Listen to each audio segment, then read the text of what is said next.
Olá, meus queridos, tudo certinho? Para você que não me conhece, eu sou o professor Lucas, também conhecido como professor meu querido, professor de Geografia e Filosofia da Escola A Nova Dimensão. Essa aula, ela é uma aula programada para os meus alunos do 7º ano, onde nós trataremos sobre os aspectos naturais do Brasil. Nestes aspectos naturais do Brasil, nós trabalharemos os fatores que influenciam no clima e também trabalharemos os climas que tem no nosso país. Para você que é estudante do material positivo, como eu vou liberar essa aula para todas as pessoas que quiserem assistir, para você que estuda numa escola cujo material é material positivo, lá na apostila número 1, nós teremos então este conteúdo, a partir da página 38. Vamos lá então? Pois bem, os fatores que influenciam no clima do Brasil e no clima de outros países do mundo são a altitude, a maritimidade e continentalidade, o relevo, as massas de ar e a latitude. Para essa aula, eu vou usar então este desenho para facilitar a explicação. Pois bem, acompanhem comigo.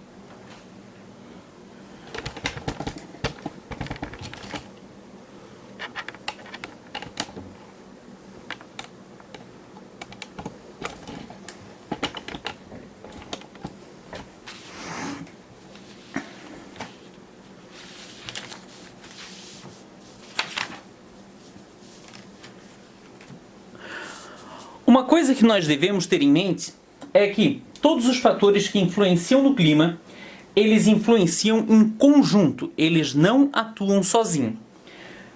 Então, vamos ao primeiro fator.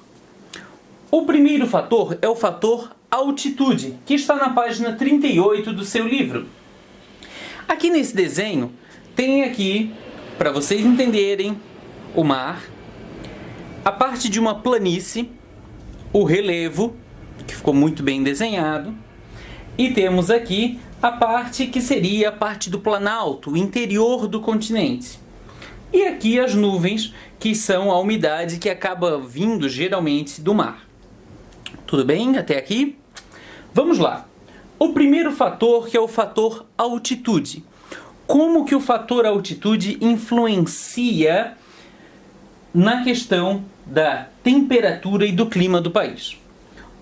A gente deve lembrar, esse desenho, essa parte marrom, é como se fosse um corte no relevo. Então, isso aqui vai servir para o professor riscar. Imagine o seguinte, essa parte, é o topo do relevo. E aqui a gente vai fazer, o corte, como se fosse um corte em linha reta, até a parte mais de baixo do relevo. Fazer aqui essa linha um pouco mais espessa, para vocês conseguirem enxergar aí no vídeo. Estão conseguindo enxergar? Imagine que do topo deste relevo até a parte mais baixa, a gente vai dividir de 200 em 200 metros.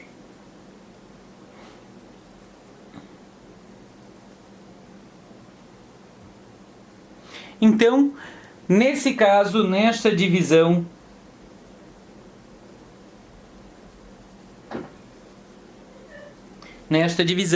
nós temos 1, 2, 3, 4, 5, 6, 7 patamares. Vou mostrar aqui mais perto para vocês. Primeiro patamar, segundo, terceiro, quarto, quinto, sexto e sétimo. Cada um entre eles tem 200 metros de diferença. Tá, professor, então como que essa altitude ela modifica-se aí? Como que a temperatura é modificada pela altitude?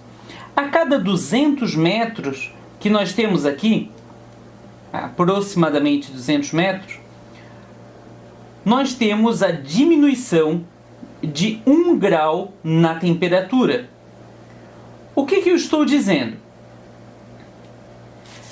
Que conforme vai aumentando, conforme os patamares vão sendo aumentados, a temperatura vai diminuindo, a sua temperatura média. Portanto, se aqui na parte mais baixa, que seria a altitude zero, a altitude do mar, nós temos uma temperatura média anual aproximada de 25 graus Celsius, na parte mais alta ele vai sendo diminuindo uma quantidade de graus. Então, aqui diminuiria 1, seria 24, depois diminuiria 2, 23, depois aqui diminuiria 3, então seria uma temperatura média de 22, e assim sucessivamente até chegar no topo, onde então eu teria aqui uma temperatura média de aproximadamente 18 graus Celsius, certo? Ok, então este é a mudança pelo fator altitude. Depois nós temos o segundo fator, que é a maritimidade e a continentalidade. Prestem atenção. Essa parte que nós temos aqui é a parte mais próxima ao mar. Portanto, se essa parte é a parte mais próxima ao mar, nós teremos aqui o fator maritimidade. É o mar influenciando na temperatura deste local. Se o mar está influenciando a temperatura deste local, ele não vai deixar com que a temperatura nem aumente muito ao longo do dia, nem diminua muito durante a noite. Então, ele mantém uma temperatura mais razoável, mais estável. Enquanto nesta parte do interior, onde está distante do mar, a temperatura ela aumenta muito rápido e diminui muito rápido ao final do dia. O que nós temos então? Uma diferença de temperatura. Esse desenho aqui, eu tentei representar a parte ali do Cambirela. Então temos aqui um pedaço da ilha de Santa Catarina, esse pontinho verde aqui é a ilha de Santana, que tem ali no meio, a região da parte da Ponta do Papagaio, Praia da Pinheira, Guarda do Embaú, e aqui a região do Cambirela. Então vamos imaginar que você está aqui, na Palhoça, e o seu amigo está aqui no interior. Quando você ligar para o seu amigo, vamos supor no verão e tal, você ligou, você mandou um WhatsApp para ele, ele está aqui no sítio da família e você está aqui na praia. Você notará que quando for 9, 10 horas da manhã, o seu amigo que está aqui no interior, neste lápis aqui, ele terá uma temperatura muito mais alta que você, que é essa caneta que está aqui na praia. Porque a temperatura vai aumentar mais rápido, vai oscilar mais rápido, porque o mar, ele dificulta este aumento rápido. Então, ele aumenta lento, gradual. Em contrapartida, o seu amigo que está aqui no interior, a temperatura vai aumentar muito rápido, vai sentir um calorão. Ao final do dia, você que está aqui na praia, você notará que a temperatura vai reduzir devagarinho, enquanto o seu amigo que está aqui no interior, a temperatura vai reduzir muito rápido.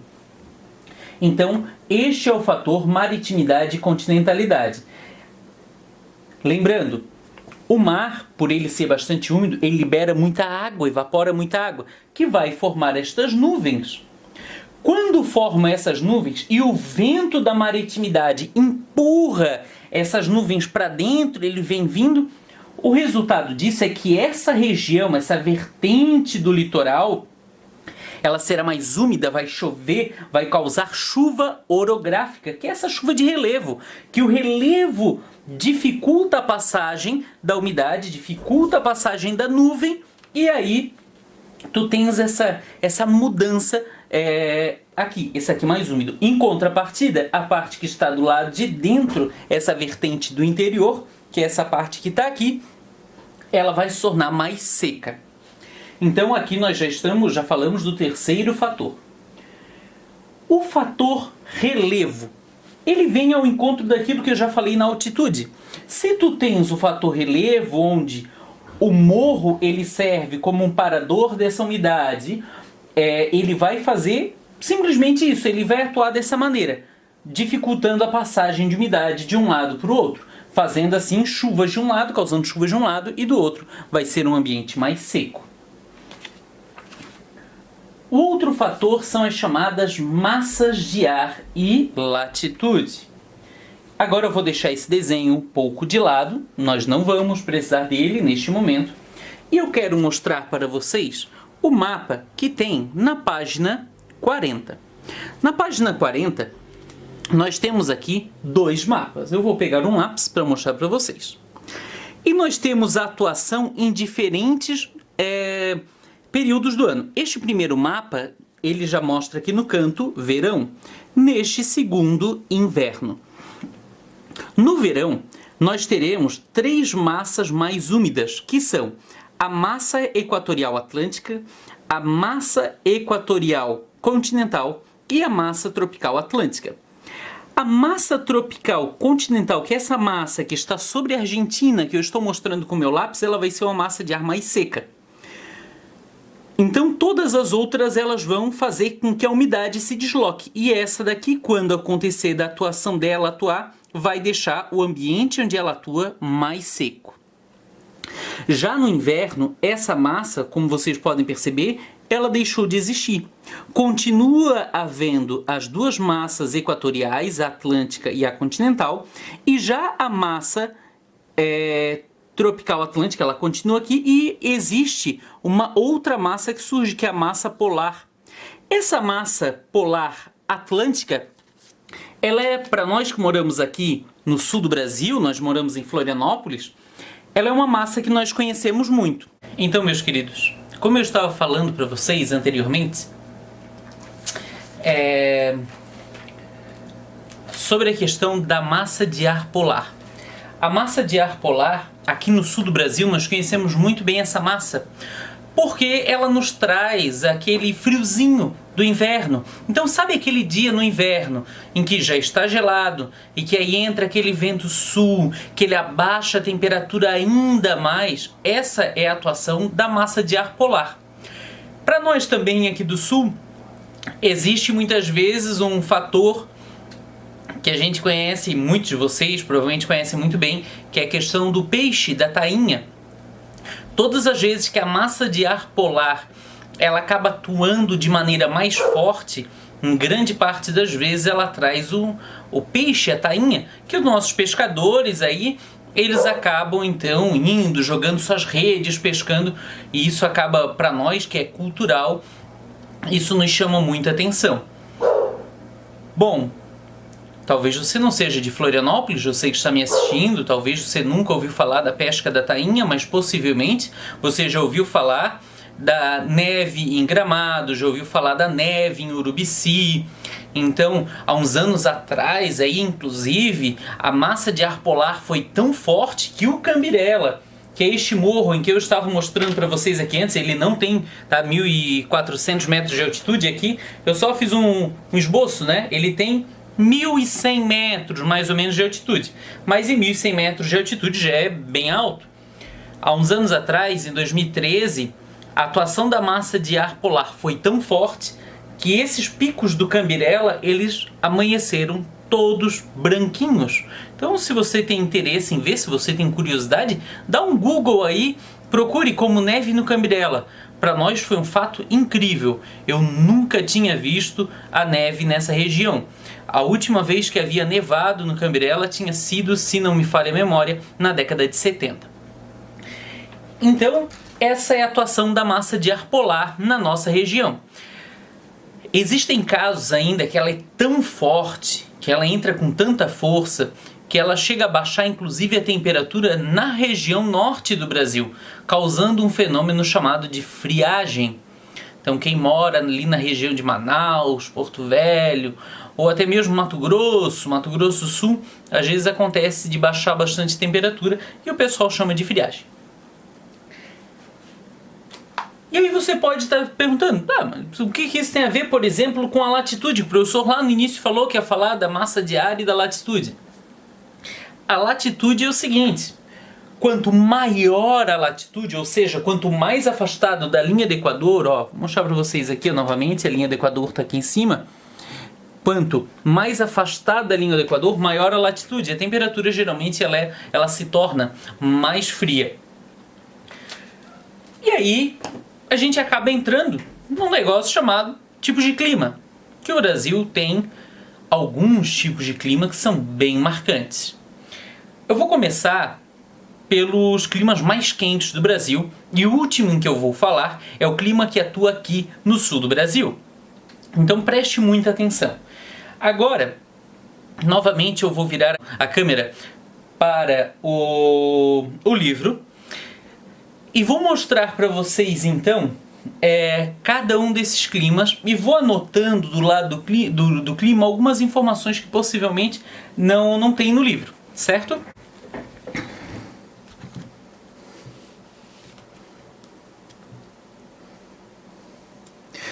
Pois bem, aqui nós temos o clima equatorial úmido. Esse clima equatorial úmido, ele atua na região norte do Brasil. Aqui no livro, na página 42, ele vai mostrar para vocês essa imagem que mostra aqui uma região de nuvens, né, água, inclusive a subida dessa umidade, então evapora-se a floresta, evapora-se a umidade que tem na floresta, a umidade que tem no rio.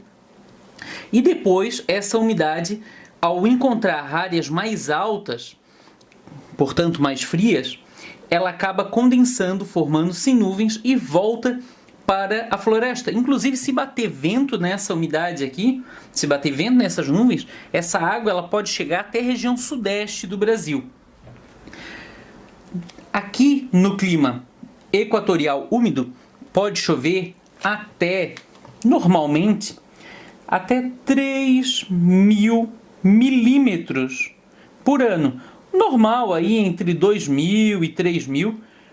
Pode ocorrer mais. Não impede de aumentar aí, de ficar 3.500, 4.000 num determinado ano. Quem sabe chova demais aquele ano. Pode sim subir. Mas o normal é aí entre 2 e 3.000. No equatorial semiúmido, tu já vai ter uma quantidade de umidade muito semelhante ao da região tropical, que vai aí ser aproximadamente 1.500 por ano até 2.000. Tá, professor, mas o que difere o equatorial úmido do semiúmido? O que vai diferir realmente é essa questão da umidade.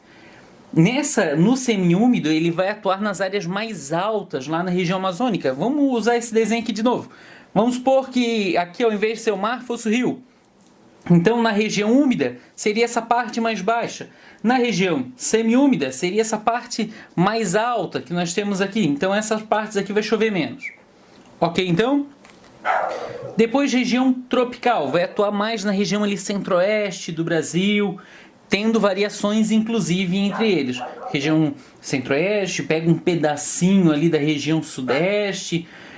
Um pedacinho não, um pedaço grande. Só um pedacinho, na verdade, não vai ser região tropical. Essa parte aqui vai ser a mesma quantidade, basicamente, de umidade que tem aqui. De 1.500 até 2.000 milímetros. Certo? Ela é uma região, aqui já começa a ter uma questão de notar realmente quando se é verão, quando se é inverno, já começa a se tornar mais marcante o período do ano.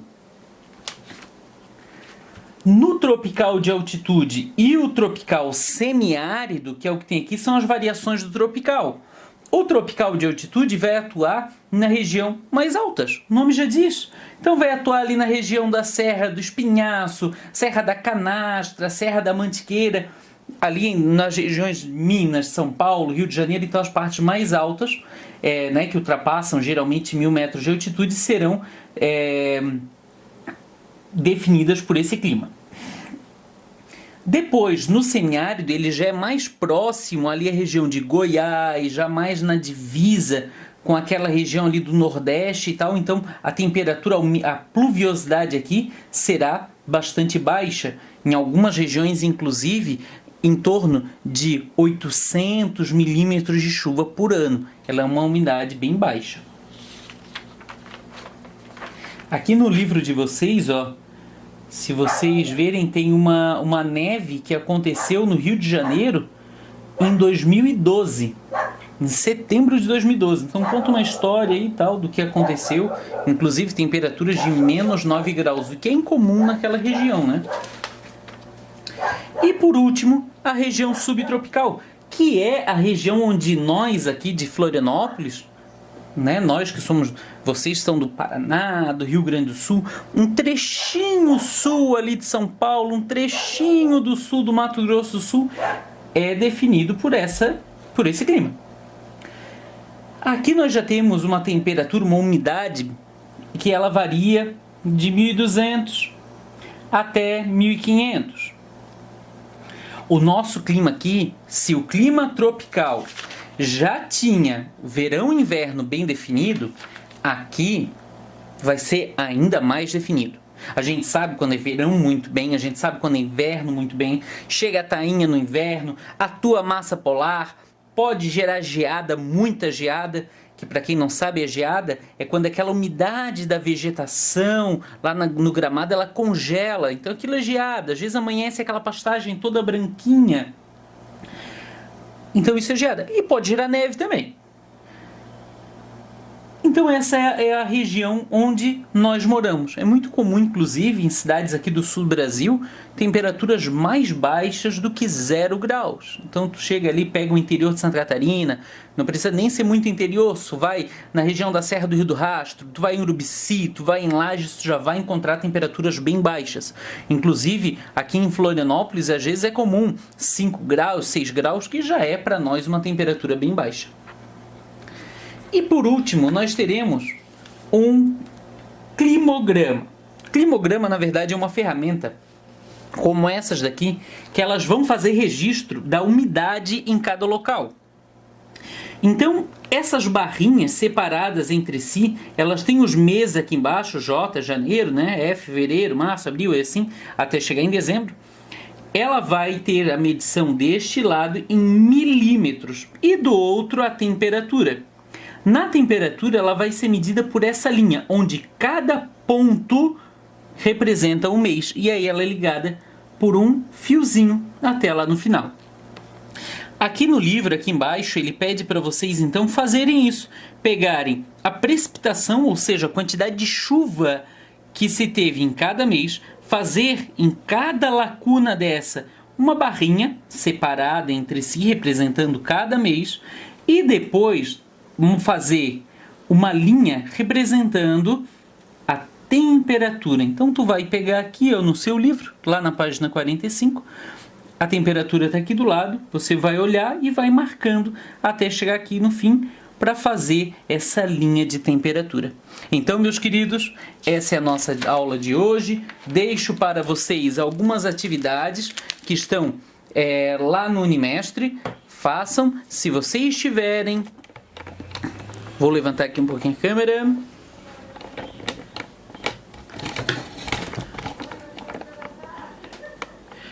Vou deixar para vocês algumas atividades no Unimestre. Se vocês tiverem alguma dúvida, mandem perguntas por lá que o professor vai respondendo vocês. Beleza? Então, meus queridos, um abração e até a aula da semana que vem. Tchau, tchau!